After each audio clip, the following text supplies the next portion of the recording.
मैथिली भगत भुइयां बाबा के प्रसंग महती खंड गायक विकास यादव टॉप म्यूजिक की प्रस्तुति मैथिली संगीत चैनल पर बाबा भुइयां के प्रसंग मैथिली भगत सुनो विकास यादव की आवाज में मैथिली भगत प्रसंग भुइयां बाबा के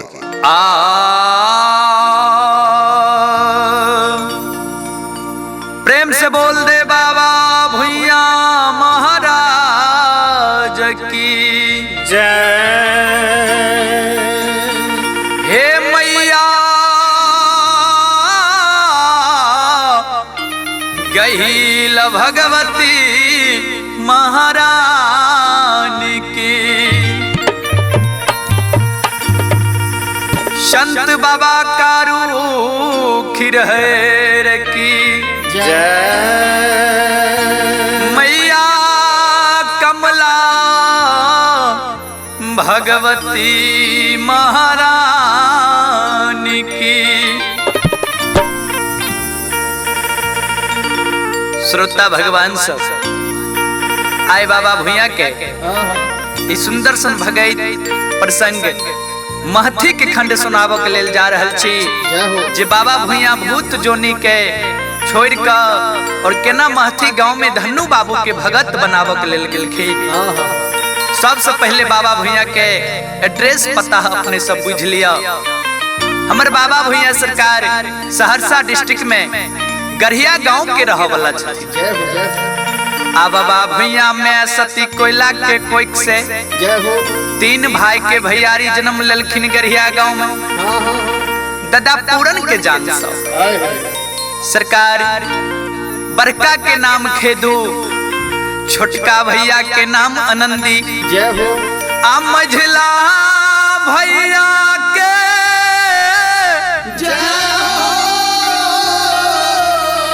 नाम दुलरा बउआ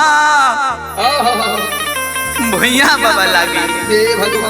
जय भुइयां बाबा के सरकार कोयला माई दुलार से बगतौर बाबू कहत रहते, दुलरुआ बउआ कहत रहते। सरकार कोयला माई के भुइयां बाबा के जन्म लेते धन संपत्ति के अपार लग गेले। बड़का बेटा के जन्म भले किछ नहीं भेले, मझला बेटा के जन्म लेते हमर कोयला मैयो सरकार 14 कोस के रानी कहाबो लगले। सरकार भुइयां बाबा के जखने जन्म भेले तो 14 कोस के राज में मोर मजूर कुहका लगे। 14 कोस के राज इजोत भ गेले। सरकार वह बाबा भुइयां के बोरिया वन जंगल में माई गहिल अपना हाथ से प्राण लो लेलखिन। सरकार बाबा भुइयां के जखनी माई गहिल प्राण के ले लेलखिन तो बाबा भुइयां के आई बोरिया वन जंगल में 12 बरिस मरला बीत गेले। जखन बाबा भुइयां के 12 बरिस मरला बोरिया वन जंगल में बीते छे तो बाबा भुइयां के ओइ समय के बात याद आबै छे। बाबू साहब जय समय में माई गहिल बाबा भुइयां के कहने रहे, रे सेवक हे रे दुलारू बउआ तू चिंता कथी ले करे छे, रे तू कथी ले चिंता करे छे, रे हमरे नाम देवी गहिल। जय हो। सब बहिन के ब्रह्मा जी सब रंग के वरदान दिलखिन। हमरा विष्णु भगवान खुद अग्नि के वरदान दिलखिन जे सब बाण से जखनी बाबू हम हार जाय छिए त अग्नि के बाण मार के जला के सोहा कर। बउआ तू चिंता नहीं कर, रे जित्ता में तोहर के नाव चललो। मरला के बाद आई दुनिया संसार में बाबू तोरा नाम के हम उजाला करबो।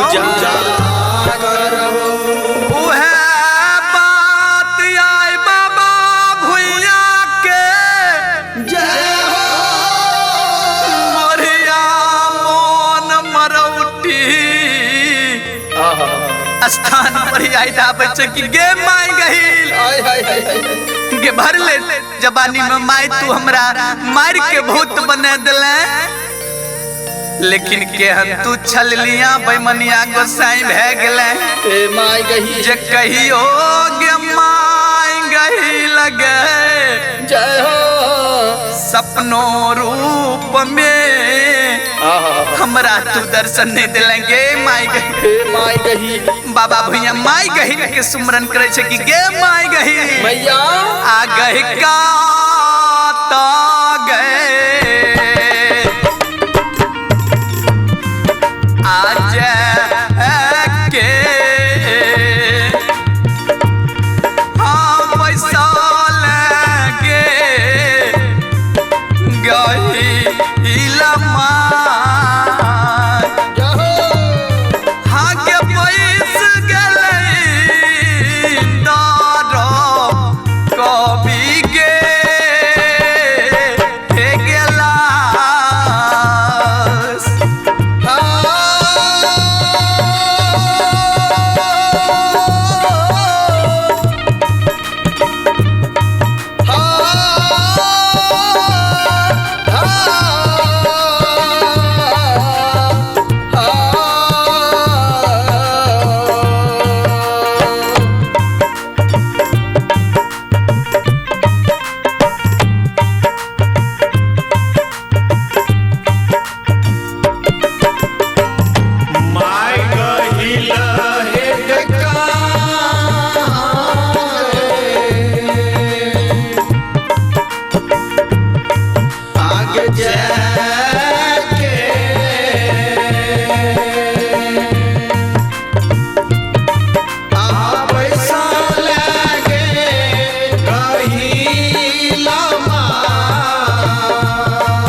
नहीं लागे छो गे तोहर से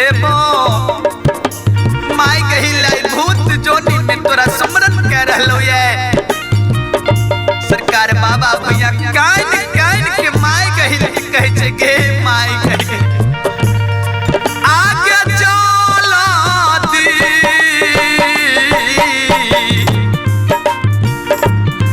दरसा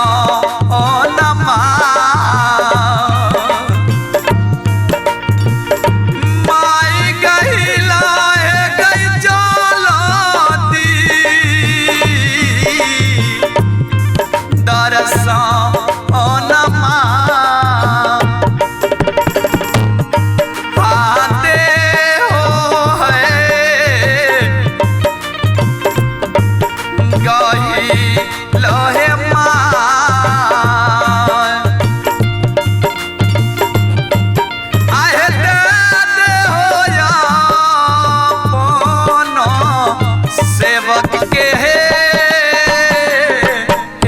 माँ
माय गहिल इंद्र के विलास में बैस गले।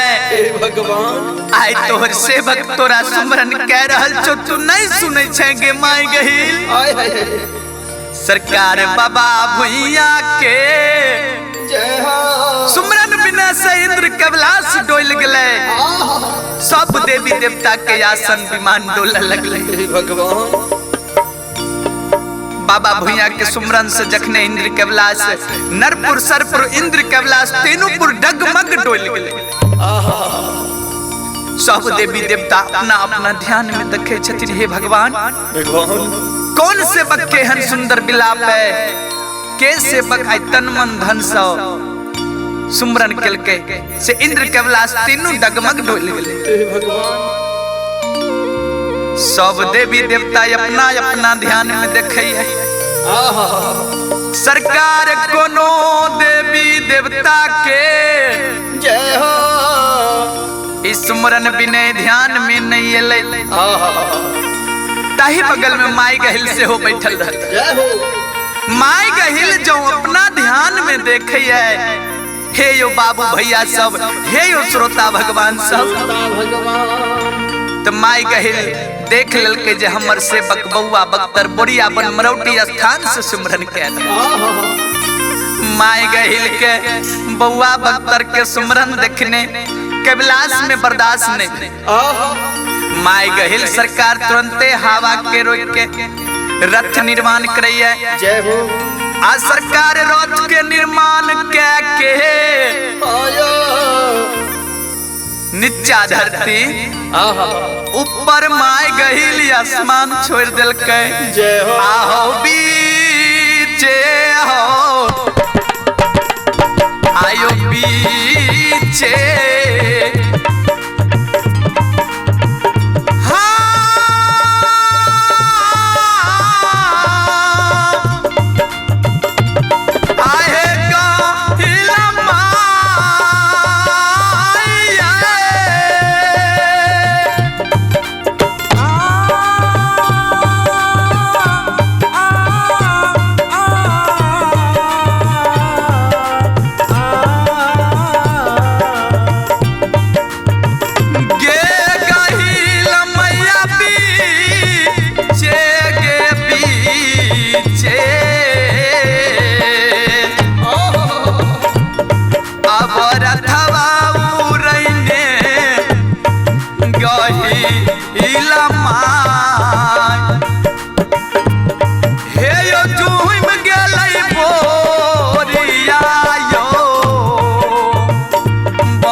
सरकार घरिये पलक में माई गहिल बोरिया बन जंगल में मरौटी स्थान पर पहुंच गई। माता गहिल के ध्यान अपना सेवक दुलारू पर गले कि हे भगवान जैसे बक के बोरिया बन जंगल में हम भर ले जवानी जय हो प्राण के जय हो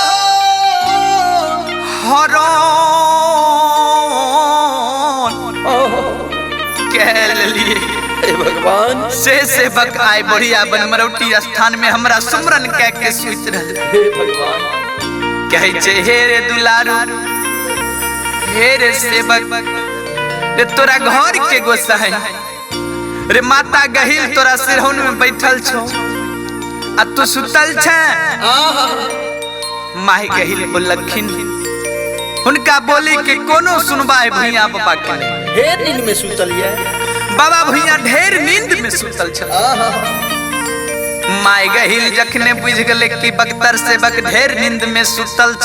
जय हो तो माता गहिल सरकार चटकन मार के बाबा भैया के जगह कि रे सेवक रे दुलारू भगवान हे सुनू सुनू बाबू भैया सुनियो हे यो गबैया बजबैया बाबू सुनियो माता बहिन सब ध्यान से सुनियो आई मालिक के लीला के सुनियो।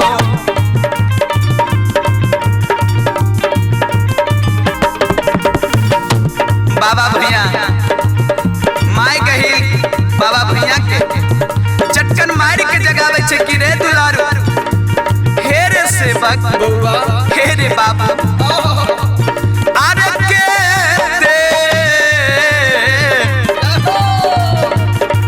हे रे नींद में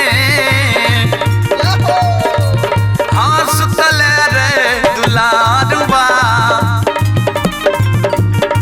हे रे सुत रहला बोरिया रे बन रे जंगा किया बहेरे बाबूर के नींद में अब सुतिए रहला दुलारुआ रे रसीला बा अरे सुत रहला बोरिया बन रे जंगा आए माता गहिल दुलारू से बक कहे छे रे दुलारू रे कते नींद में तू बोरिया बन जंगल में सोच रहले जय हो रे उठे न बाबू तू उठक न अकी बाबा भैया की नजर खुले छे।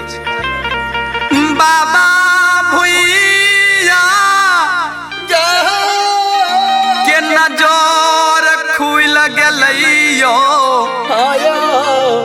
नजर खुलै तो देरी न जय हो माई गहिल पर नजर पड़त देरी सरकार बाबा भैया के नजर जखने माई गहिल पर पड़ले कहे चाहिए गे चंडालनी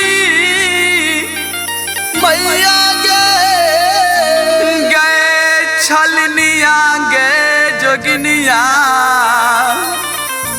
गए डकनिया गए गेहारो नहीं कलियो बिगारो नहीं कलियो कनी गो फूल के अनेट भै गेला से गे माय गईल गई बोरिया बोन जंगल में गए गई मैयो मारो गए गे परान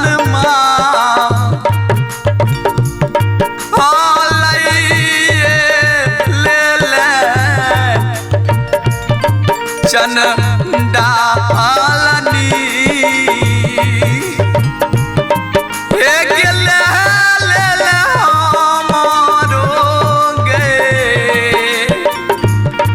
मैया गे पारा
डरे हे गवा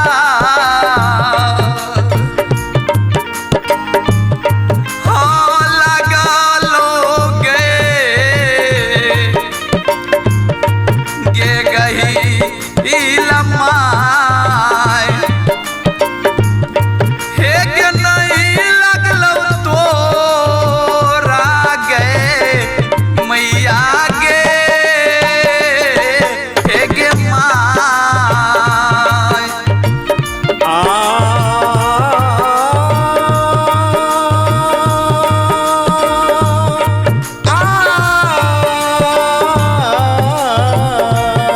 जय हो जय हो। हे गे मैया माया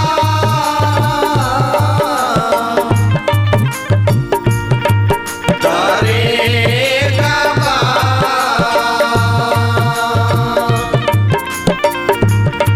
आला लोहे छलीनिया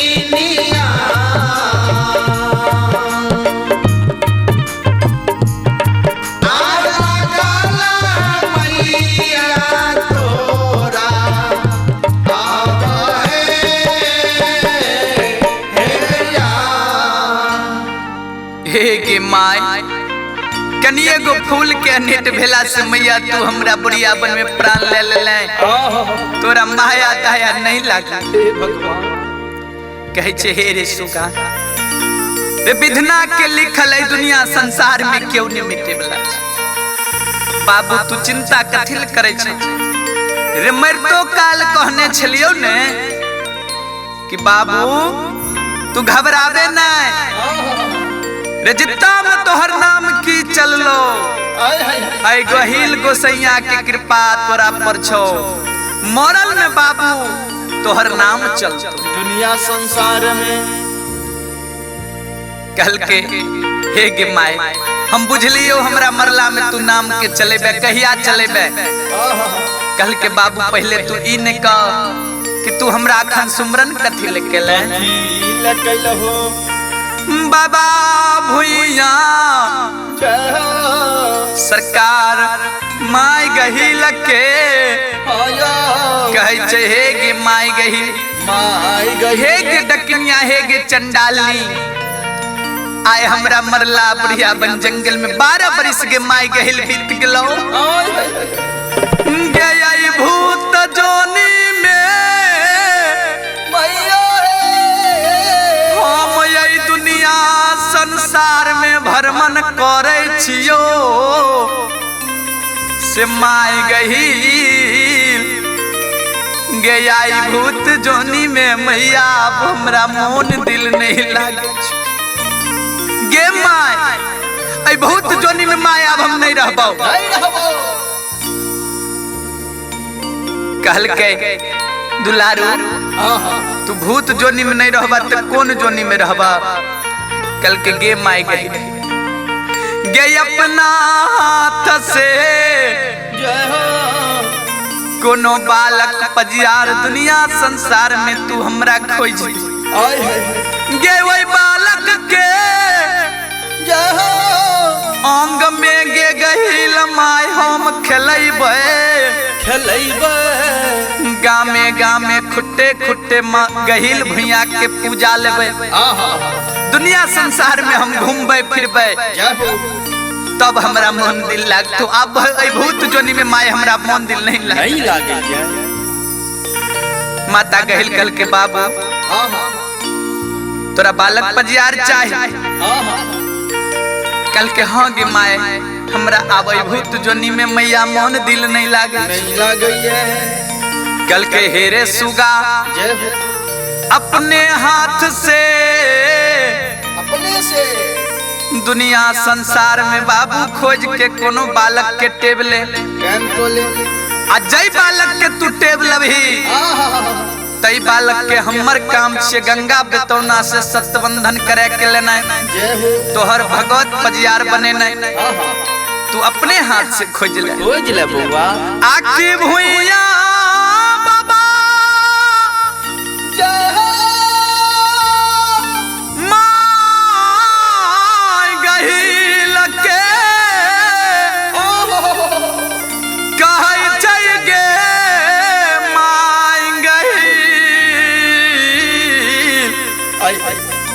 गई यही दुनिया संसार में चारों भुवन हम खोज के थाक गए भगवान, लेकिन हमरा जो बालक भगवत पजियार कत्तो नहीं मिल रही। जय हो।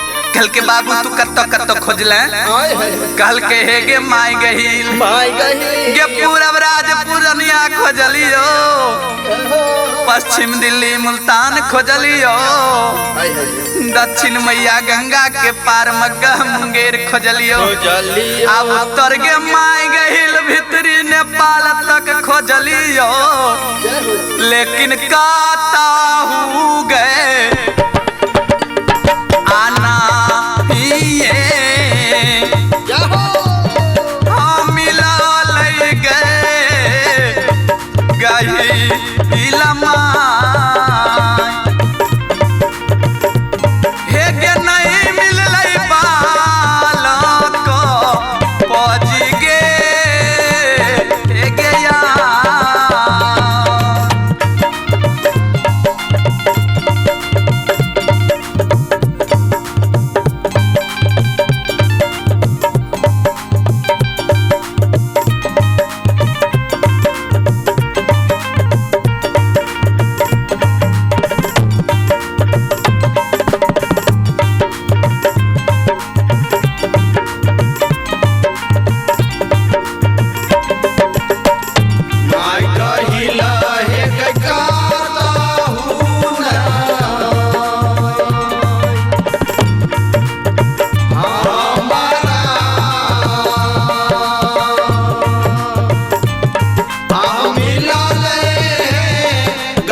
माई गहिल के चारों भुवन एकटार क दली। जय हो। हमरा बुते भगत पजियार माता नहीं मिल कतई नहीं मिल से ने तके माई गहिल तू है हमरा जो कोनो बालक पजियार खोज आय है माई गहिल कल के हे रे दुलरा बउआ हे रे भगत रे झूठे तू पूरब पुरनिया खोजले, पश्चिम दिल्ली मुल्तान खोजले, अरे झूठे तू दक्षिण गंगा के पार मग्गा मुंगेर के खोजले, आ झूठे रे बाबू दक्षिण उत्तर भीतरी नेपाल खोजले।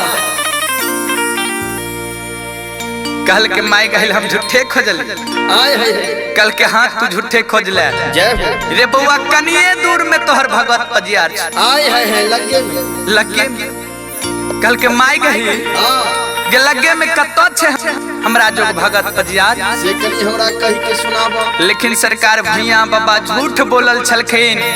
माई गहिल से हम पूरब राज पुरनिया खोजलो, पश्चिम दिल्ली मुल्तान चारू भुवन खोज के एकटार क देलिए। झूठ बोलने रहता है। सरकार माई गहिल कहे छे हे रे दुलारू बउआ रे ई लागैया सहरसा देश सहरसा आ ऐसे कनिए हट के बाबू पश्चिम आयो देश सरैसा लागे छे। जय हो जय हो रे सरैसा में रोसड़ा बाजार बोल लिया जय जय ऐ पार रोसड़ा बीच में शिव गंडक नदी बहे छे हाँ हाँ आ ओइ पार बउआ महती गांव लागे छे। आयो रे वो है महती नगर में बउआ पूरा बाभन राजपुत्र छत्रवी दनवार बसैया तही बीच में एक घोर अबला जादव धन्नु बाबू बसै छे। रे वह धन्नु बाबू तोरा जोग भगत पजियार है जय हो जय हो वह धन्नु बाबू के तोरा ले भगत हम कैम करबो। आय है कहल के माय गही माय गही के धन्नु बाबू करे की छे। हाँ हाँ कहल के हे रे सुगार धन्नु बाबू ओइ गांव महती में झाड़ झाड़ के बाभन राजपुत्र छत्रवी दनवार बसे। हाँ हाँ एक घर बाबू धन्नु अबला बसै छे। जादव बसैया रे जहिना जहिना जय हो 32 दांत के बीच में एकटा जीव निवास करे छे। आहा तहिना बाभन राजपूत के बीच में एक घर धन्नु बाबू अबला बसे छे। जय हो जय हो कल के माई गहिल हाँ हाँ धन्नु बाबू ओइ गांव में अकेले छे। हाँ हाँ कल के बाबू एके घर जादव बंश जय हो जय हो कल के गे माई गहिल धन्नु बाबू के गुजर के ना जाय छे महती नगर में। हे भगवान कहल के हे रे दुलारू हे रे सुगा बउआ रे धन्नु बाबू के गुजर महती गांव में। हे भगवान दहुना सिंह राजा सबसे बुलंद राजा कहाई छे। जय जय जय धनवान कहाई छे आहा दहुना सिंह। ओइ दहुना सिंह के 121 हर बरद बहे छे महती के ढाब में महती के ढाब में। आहा बाबू रे वह दहुना सिंह राजा के हरवाही के जय हो रे धन्नु बाबू के समय ओए महती गांव में जाय छे। सब के दहुना सिंह राजा हाँ हाँ जबान जबान बरद देने छे। हाँ 6 दांत 4 दांत 6 दांत 4 दांत। लेकिन धन्नु बाबू के जय हो दहुना सिंह राजा आय हाय हाय रे बुढ़वा बरद देने छे।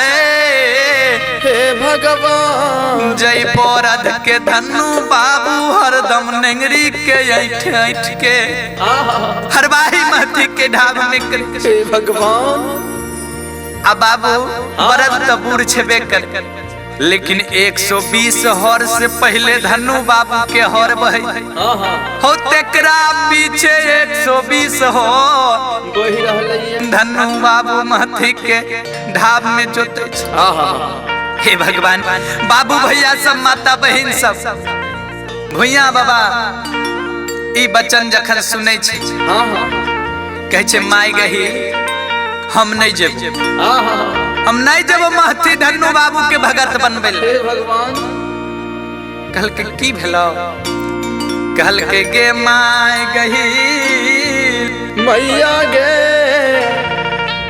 ये जहने हमार ना पट्ठा जुआन रही है पहलवान रहिए पहलवान बेटा 10वीं अवतार रही है माई कोई गे तेहने भगत पजियार तू हमरा खोजते के दहुना सिंह राजा बसे छे।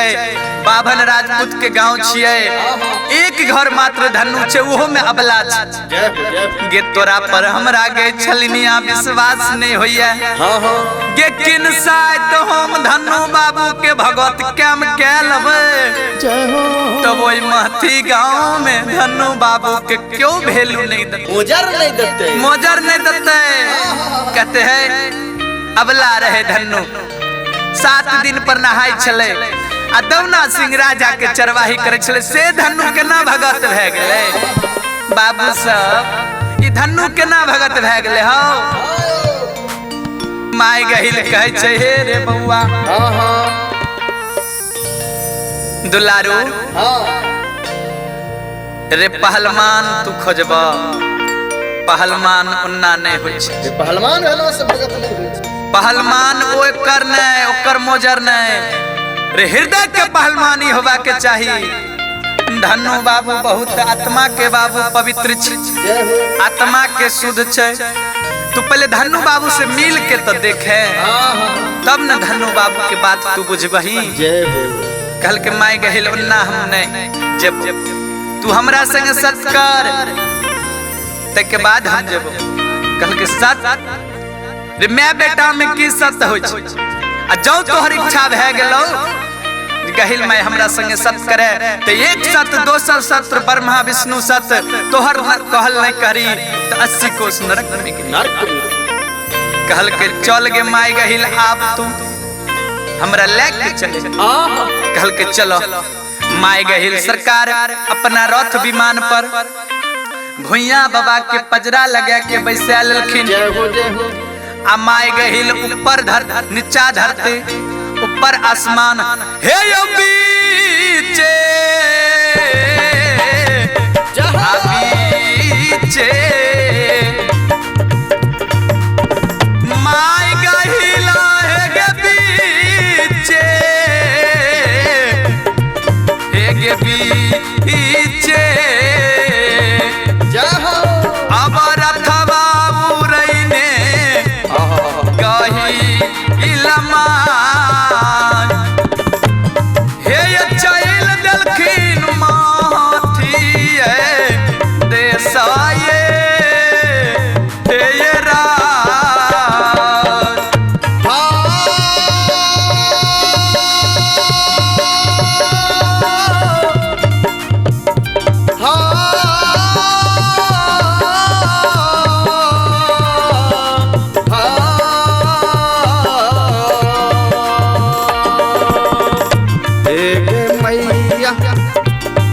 गहिला है गए पीछे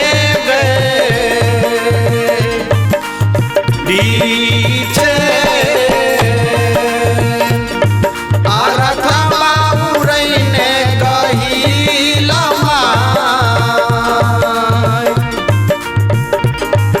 अचल दल गए माथी देश है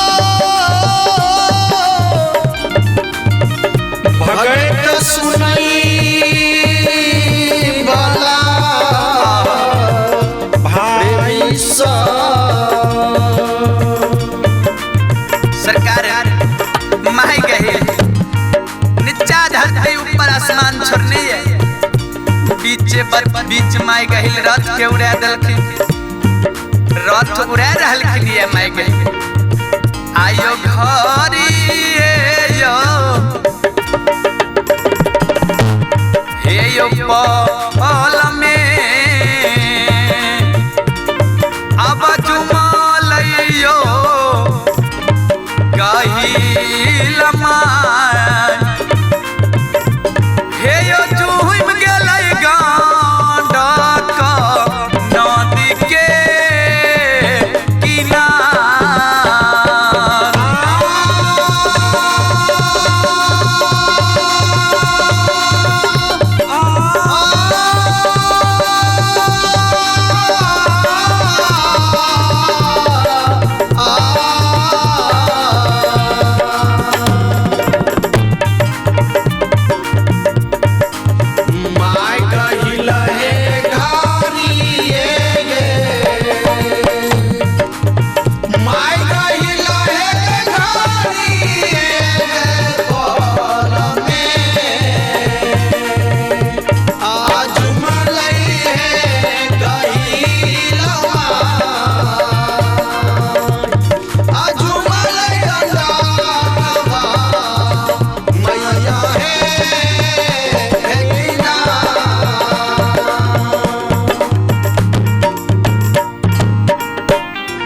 हम विकास यादव अपने सबके माथी खंड के भाग 1 भाग में सुनेलौ और अपने सब अगला भाग सुने के लेल भाग 2 सुने के लेल जरूर सर्च करब और सुनब और इंतजार करब। भाग 2 अपने सबके बीच जल्द से जल्द हम लावक कोशिश करब।